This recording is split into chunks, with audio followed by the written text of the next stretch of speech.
दोस्तों, आप लोगों का द स्टेट गाइड चैनल पर स्वागत है।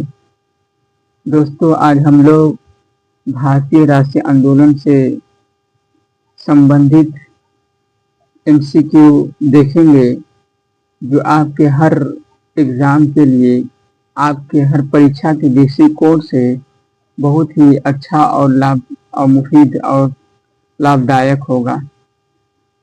पूरा वीडियो देखें।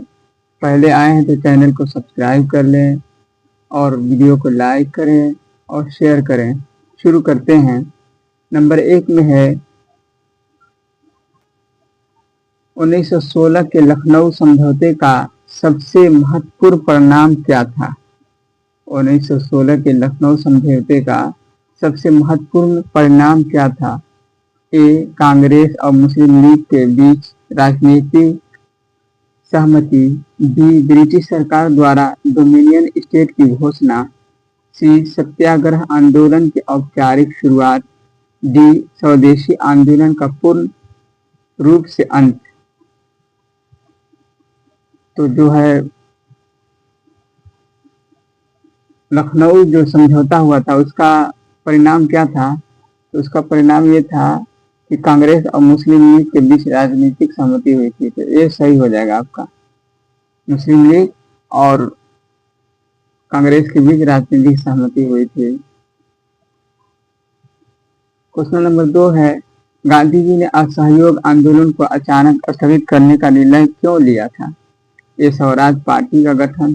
बी. चौरी चौरा में हुई हिंसक घटना। सी. मुस्लिम लीग का आंदोलन से समर्थन वापस लेना। डी. ब्रिटिश सरकार का दमनकारी कानून। तो इसका सही जो है डी है। सी. चौरी चौरा में जो है अचानक हिंसा हो जाती है, जिसकी वजह से महात्मा गांधी ने असहयोग आंदोलन को स्थगित कर दिया।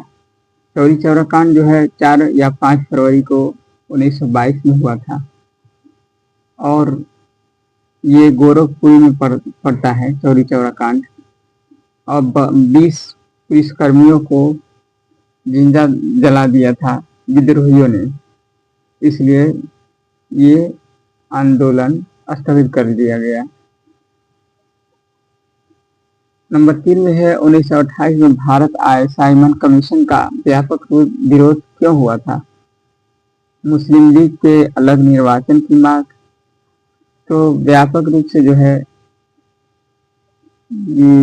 विरोध इसलिए हुआ था कि आयोग में किसी भी भारतीय का न होना, आयोग में जो है किसी भारतीय का न होना, इसकी वजह से जो है इस साइमन कमीशन का जो है विरोध हुआ था। साइमन कमीशन का गठन जो है 1927 में हुआ था और भारत 3 फरवरी 1928 में आया था। इसी साइमन कमीशन के विरोध करने में लाला लाजपत राय को सर पर चोट लगी और उनकी मृत्यु हो गई। नंबर 4 में पूर्ण स्वराज की घोषणा भारतीय राष्ट्रीय कांग्रेस के किस अधिवेशन में की गई थी? ए. 1920 कलकत्ता अधिवेशन। बी. 1929 का लाहौर अधिवेशन। सी है 1931 का कराची अधिवेशन। डी. 1960 का सूरत अधिवेशन। तो पूर्ण स्वराज की घोषणा जो है 1929 के लाहौर अधिवेशन में हुई थी, जिसकी अध्यक्षता पंडित जवाहरलाल नेहरू ने की थी। और 1931 में कराची में अधिवेशन का जिसकी अध्यक्षता सरदार वल्लभ भाई पटेल ने की थी। 1960 सूरत अधिवेशन हुआ था, जिसकी अध्यक्षता डॉक्टर रास बिहारी घोष ने की थी और इसी सूरत अधिवेशन में नरम दल और गरम दल का विभाजन हुआ था। नंबर 5 में सविनय अवज्ञा आंदोलन के दौरान गांधी जी दांडी यात्रा का मुख्य उद्देश्य क्या था? सविनय अवज्ञा आंदोलन के दौरान गांधी जी की दांडी यात्रा का मुख्य उद्देश्य क्या था? तो दांडी यात्रा का मुख्य उद्देश्य था नमक कानून का उल्लंघन करना। डी सही हो जाएगा आपका। नंबर 6 में खिलाफत आंदोलन को भारतीय राष्ट्रीय आंदोलन के साथ जोड़ने का मुख्य उद्देश्य क्या था?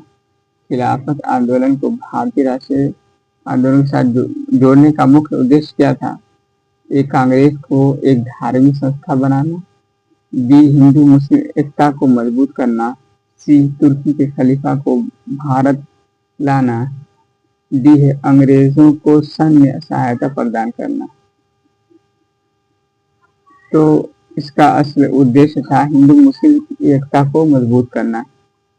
भारत खिलाफत आंदोलन भारतीय राष्ट्रीय आंदोलन के साथ जोड़ने का मुख्य उद्देश्य था हिंदू मुस्लिम एकता को मजबूत करना था। नंबर 7 में 1942 में भारत छोड़ो आंदोलन के दौरान गांधी जी ने कौन सा प्रसिद्ध नारा दिया था? तो आप लोग जानते ही होंगे, करो या मरो का नारा दिया था गांधी जी ने। दिल्ली चलो का नारा सुभाष चंद्र बोस ने दिया था। तुम मुझे खून दो, मैं तुम्हें आज़ादी भी दूंगा, ये सुभाष चंद्र बोस ही नारा दिया था। और इंकलाब जिंदाबाद का नारा भगत सिंह ने दिया था। 8 में है बंगाल विभाजन 1905 के पीछे अंग्रेज का वास्तविक राजनीतिक उद्देश्य क्या था? बंगाल विभाजन 1905 के पीछे अंग्रेजों का वास्तविक राजनीतिक उद्देश्य क्या था?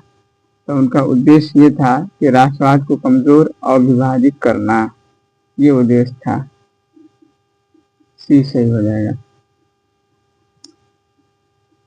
नंबर 9 में है किस क्रांतिकारी नेता ने विदेशों में आजाद हिंद फौज INA को पुनर्गठन किया था? ए. लाला हरदयाल। बी. सुभाष चंद्र बोस। चंद्रशेखर आजाद।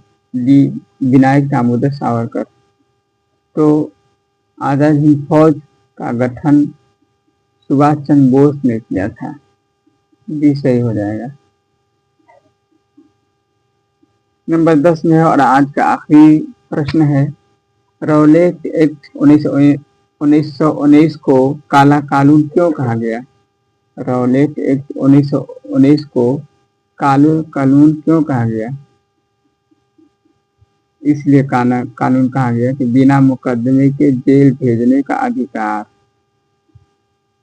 इसलिए कानून कहा गया। शक्ति बिना पे जो है लोगों को जो है जेल में डाल देता था। इस कानून को काला कानून कहा गया।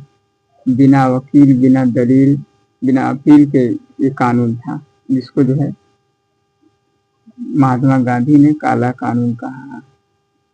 दोस्तों, आज के 10 ही क्वेश्चन प्रश्न, फिर मिलेंगे अगले वीडियो में। चैनल को सब्सक्राइब करें, लाइक करें, शेयर करें। धन्यवाद।